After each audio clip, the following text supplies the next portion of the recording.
बिहार की राजनीति में जातिगत जनगणना की बात करें या फिर महागठबंधन के द्वारा जदयू सरकार का रिपोर्ट कार्ड की पेश करने की बात करें या फिर बिहार में लॉ एंड ऑर्डर की बात करें तो 16 साल के शासनकाल में, चूँकि नीतीश कुमार के सरकार का 16 साल खत्म हो चुका है, 17वां साल चल रहा है। इन तमाम मुद्दों पर आज हम बात करने के लिए मौजूद है भारतीय मित्र पार्टी के राष्ट्रीय अध्यक्ष धनेश्वर महतो। और आपको हम बता दें कि धनेश्वर महतो लगातार सोशल मीडिया पर भी एक्टिव रहते हैं और ये हमेशा से गंभीर मुद्दों को उठाते रहे हैं, चाहे वो बिहार सरकार का मुद्दा हो या केंद्र सरकार का मुद्दा हो। लेकिन चूंकि इस वक्त जातिगत जनगणना एक बहुत बड़ा मुद्दा है और लगातार इस पर राजनीति जारी है, तो जातिगत जनगणना के मुद्दे पर इस वक्त हम बात करेंगे धनेश्वर महतो जी से। सर, सबसे पहले हमारे शो में आपका स्वागत है। जी धन्यवाद।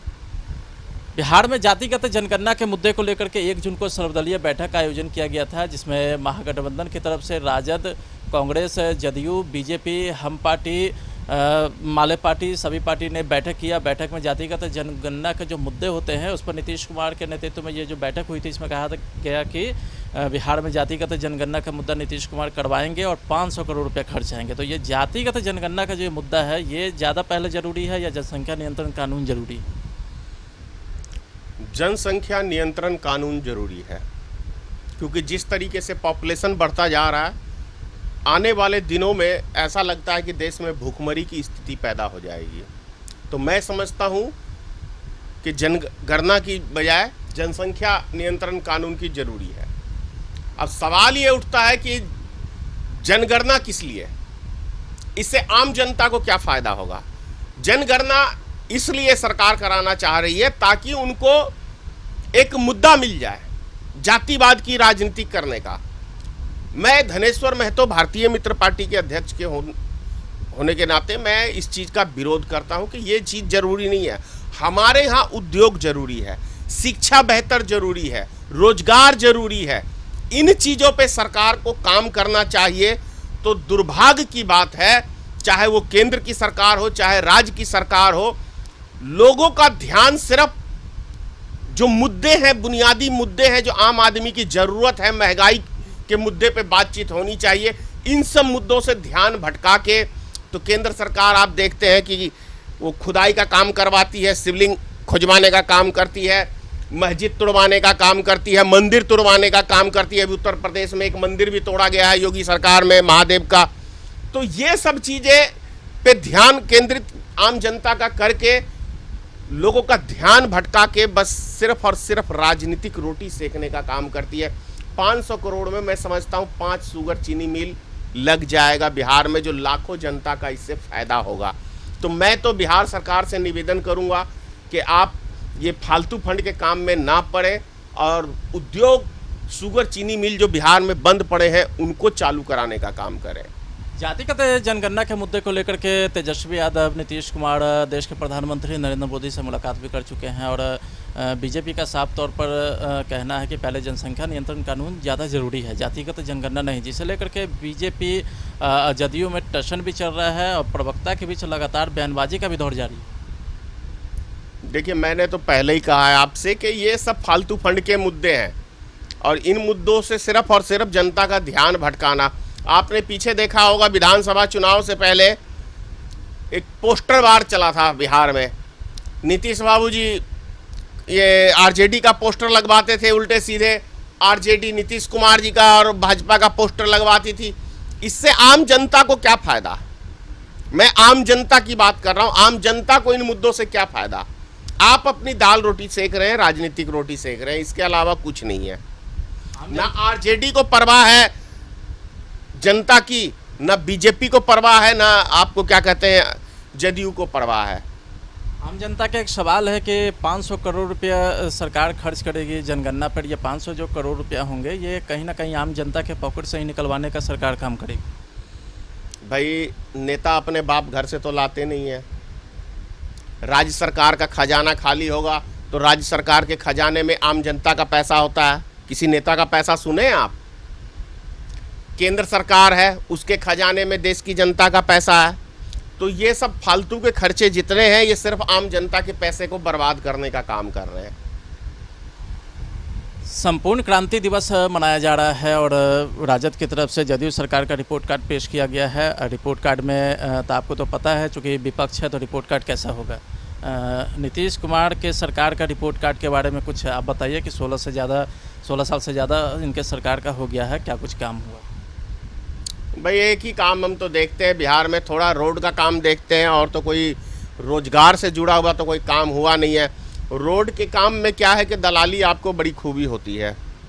अब 6 इंची ढालना होता है तो 1 इंची 1.5 इंची ढलाई होके 75% पैसा लूट लिया जाता है। कहीं भी रोड, गली का, नाले का, पुल का काम देखे होंगे कि पुल बनने से पहले ही गिर जाता है टूट के। तो कुल मिला के एक भ्रष्टाचार की न्यू नीतीश कुमार की सरकार ने बहुत ही जड़ें उसकी मजबूत की हैं। भागलपुर में आंधी में एक पुल गिर गया था जिसका काफ़ी आलोचना हुआ पूरे देश में।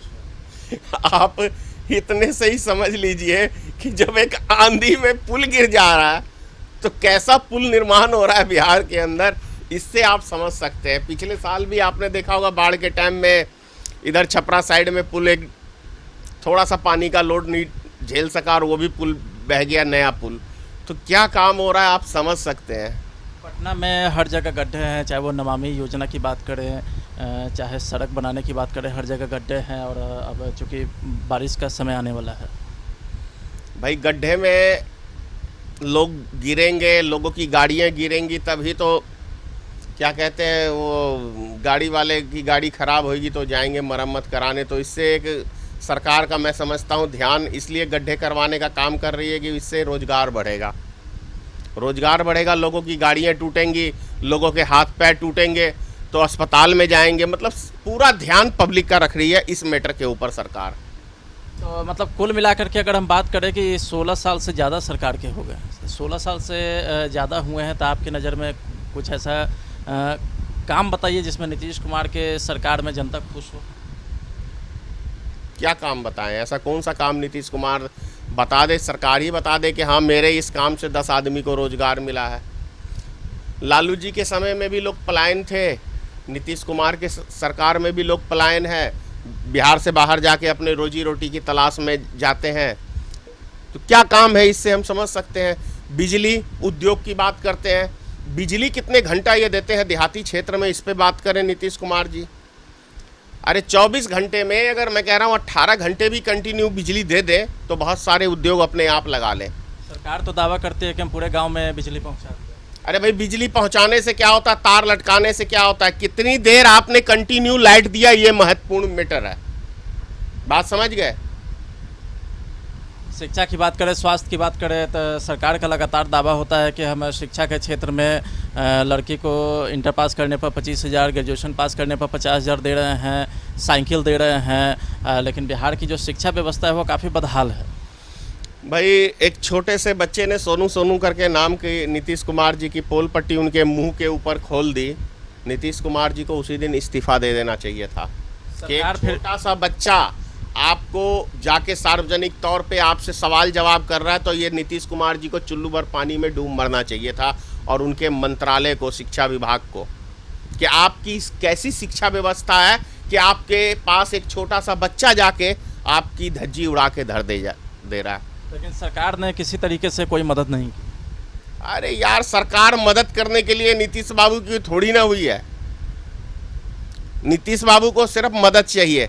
याद है ना नीतीश कुमार जी विशेष राज्य का दर्जा की लड़ाई लड़ रहे थे, सत्ता मिल गई, साली वो क्या कहते हैं वो, माफ़ करना गाली निकल गया, वो मुद्दा ख़त्म हो गया।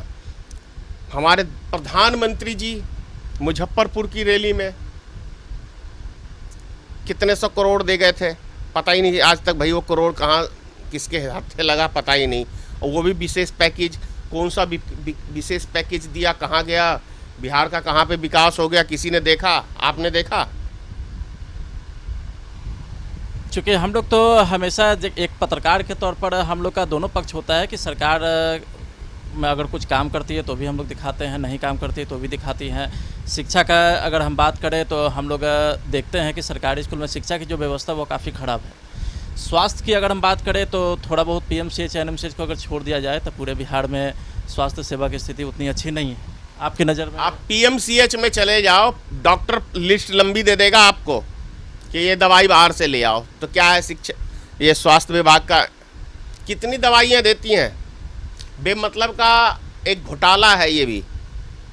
सरकार जो दवाई देती है तो बिक जाता है, इसके ऊपर जांच कभी बिठाई नहीं बिठाई। खुले आम पुलिस प्रशासन के लोग हाजीपुर पुल के पार, मतलब ये गांधी सेतु पुल के पार जो चौक एक पड़ता है चौराहा, पुलिस चेक पोस्ट लगा हुआ है, दिन दिहाड़े 500 रुपए हर गाड़ी वाले से वसूली करता है। इस पे ध्यान नहीं जाता नीतीश कुमार का। मैं 2000 का चालान दे के आया हूं, मेरे से कह रहे थे कि 500 रुपए दो और निकल जाओ। तो आप सोचिए कि एक राजनीतिक दल का अध्यक्ष, उसकी हिम्मत की दाद दीजिए आप कि मेरे से भी वो रिश्वत मांग रहा था। मैंने कहा रिश्वत नहीं, चालान काटो। अभी लगातार आप देख रहे होंगे कि लगातार छापे मरा रहे हैं, लगातार भ्रष्टाचारी पकड़ा रहे हैं, लेकिन फिर भी छापे मारना छोड़े, जो रोड पे जो लूट मची हुई है उस पे नीतीश कुमार की सरकार ध्यान दे। वैसे जो छापा मारने की बात कर रहे हैं ना आप, तो बिहार का क्या पूरे हिंदुस्तान का एक एक सरकारी अफसर जेल में चला जाएगा। यही कहना मैं चाहता हूँ, इसे कैसे रोका जाए? भैया, जब हमारे देश के नेता ही चोर हैं, हमारी सरकारें ही चोर हैं, वो खुद चोरी करने के लिए बोलती है, तो भ्रष्टाचार तो बढ़ेगा। क्या नीतीश कुमार जी दूध के धुले हुए हैं? अगर दूध के धुले हुए होते तो ये रोड पे लूट नहीं रहे होते। इतना मोटे सी बात आपको कह रहा हूं। अगर ईमानदार सरकार बन जाए तो देश में भ्रष्टाचार खत्म हो जाएगी। भ्रष्टाचार का मतलब है कि हमारे सरकार बेईमान बैठी हुई है, चाहे वो किसी दल का हो। मैं इस पे नहीं कह रहा कि बीजेपी या कांग्रेस या आरजेडी या जदयू, मैं इस पे नहीं कह रहा। मैं कह रहा हूं कि यदि हमारे देश में ईमानदार सरकार बन जाए तो भ्रष्टाचार दूर दूर तक नजर नहीं आएगा। अगर भ्रष्टाचार हो रहा है तो इसका मतलब है कि हमारी सरकार चोर है। आप भारतीय मित्र पार्टी के राष्ट्रीय अध्यक्ष हैं, आपका भी एक कर्तव्य होता है कि बिहार के जनता को जितना ज़्यादा हो सके मदद करें, कोऑपरेट करें। यहाँ की जनता के लिए आप क्या कर रहे हैं? भैया, मैंने तो, आपको याद है ना, प्राइवेट स्कूल के खिलाफ आंदोलन किया था जी। वो कोरोना काल से पहले आपने एक बड़ा आंदोलन 2018 में राज्य सरकार ने कानून भी पास किया। क्या वो धरती पे कानून है? और कितने % जनता जागरूक है अपने हक की आवाज उठाने के लिए? हम उनकी हक की आवाज उठाते हैं तो क्या हमारा साथ देने को तैयार है? नहीं। उनके दिमाग में घुस गया हिंदू मुसलमान, उनको चाहिए भाजपा। हम नहीं चाहिए, भाजपा चाहिए। क्योंकि पता नहीं ये कौन सी बीमारी लगा दी है भाई भाजपा वालों ने, कि ये भक्तों का कहना रहता है कि भाई ये मोदी जी नहीं होते तो हम पता नहीं कहाँ होते। तो जहाँ ऐसी भावना घुस गई है तो हम क्या कर सकते हैं? लेकिन महंगाई, मोदी जी के सरकार में महंगाई से जनता त्रस्त है भाई। उनको अच्छा लगता है भक्तों को। भाजपा के ही तो अभी एक मंत्री ने कहा है कि अगर महंगाई होती तो जनता रोड पे होती। इसका मतलब महंगाई नहीं है। पेट्रोल के कीमत की बात करें, डीजल की कीमत की बात करें, ट्रेन किराया बोले या प्लेन किराया बोले, खाने की चीज़ बोले, गेहूं जो एक गरीब जिसके भरोसे जीता है, गेहूं चावल सब्जी, तो गेहूं का भी देख ही रहे हैं कि आज तक जब से देश आज़ाद हुआ है तब से अभी तक में जो इस साल कीमत थी। देखिए, किसान का सबसे बुरा हाल है देश के अंदर। उद्योगपति माला माल हो रहे हैं, सरकार हमारी कंगाल हो रही है। समझने की बात यह है कि 8 सालों में अडानी 5वें नंबर का उद्योगपति बन गया विश्व के अंदर, लेकिन 8 सालों में भारत हमारा सबसे पाकिस्तान बांग्लादेश से भी नीचे चला गया। तो कैसी हमारी सरकार चल रही है कि वो खुद कमजोर हो रही है, हमारा देश कमजोर हो गया। लेकिन एक उसका मित्र जो है, मित्र मतलब अडानी, वो देश दुनिया का 5वां उद्योगपति बन गया। इसी सरकार की जो मशीनरी है, जैसे रेलवे हुआ, एयरपोर्ट्स हुआ, तमाम तरह की संस्थाएं सरकार ने उसके हवाले कर दी, तो वो तो 5वां दुनिया का मतलब वो बन गया, क्या कहते हैं, उद्योगपति। लेकिन हमारा देश सबसे फिसड्डी राज्यों में, देशों में गिनती आ गया पूरी दुनिया में। पाकिस्तान और बांग्लादेश जैसे, नेपाल जैसे देश से भी नीचे चले गए हम। तो ये सरकार, क्या शर्म नहीं आता? मर जाना चाहिए, इस्तीफा दे देना चाहिए ऐसी सरकार को। सब कुछ अडानी और अंबानी के हाथ में। अडानी, तो मैं तो यही तो बात कह रहा हूं ना कि सरकार पैसा नहीं कमा रही थी तो ये अडानी और मुकेश अंबानी कैसे कमा रहे हैं भाई, भारत की ही संस्था से, और दुनिया के गिने चुने उद्योगपतियों में गिनती कैसे आ गई इनकी। सोचिए आप, सोचे देश की जनता। जम्मू कश्मीर की बात करें, श्रीनगर की बात करें, आए दिन आजकल देखते होंगे आपके बिहारी मजदूर हैं या बिहारी कमाने वाले जो भी लोग हैं, उनके ऊपर लगातार हमला हो रहा है, उन्हें टारगेट किया जा रहा है। भैया बिहारी मरने के लिए ही पैदा हुए हैं, क्योंकि बिहार की सरकार तो हमारी कुछ करने वाली है नहीं, उनके लिए कोई रोजगार जुटाने वाली नहीं है, तो बाहर जाएंगे और बिहारी अपना वैल्यू खुद खराब। इनको अच्छे नेता बिहार के लोगों को पसंद नहीं है, तो जो बीज बोया है वो काट रहे हैं बिहार के लोग। हमने लॉकडाउन के अंदर सरकार के इनके लिए आवाज़ उठाया, बदले में हजारों धमकियां आई। क्या मेरी बात समझे? कितने % आदमी समझे कि मैं उन्हीं की आवाज़ उठा रहा हूं, उनके लिए बोल रहा हूं। इसलिए थोड़ा शांत रहता हूं। अब समय आएगा, अपने आप जागेगी पब्लिक। श्रीनगर में हत्या होती है, फिर केंद्र में बैठक होती है, फिर हत्या होती है, फिर बैठक होती है, अब यही चल रहा है, डिसीजन कुछ भी नहीं। आप नहीं जानते हो कि ये हत्या कौन करा रहा है? देश का एक एक मीडिया जानता है, एक एक नागरिक जान रहा है कि हत्या कौन करा रहा है। आपको याद है जम्मू कश्मीर में पंडितों का पलायन 1990 में जो हुआ, किसकी सरकार थी? बीपी सिंह की सरकार थी। उस सरकार को समर्थन कौन दे रहा था? भारतीय जनता पार्टी की सरकार दे रही थी। आज के समय में भी जम्मू कश्मीर में, आज के समय में कश्मीरी पंडित धरना पे बैठे हुए हैं। सरकार किसकी है? भारतीय जनता पार्टी की है। एक मजबूत सरकार है, हिंदुओं की सरकार है।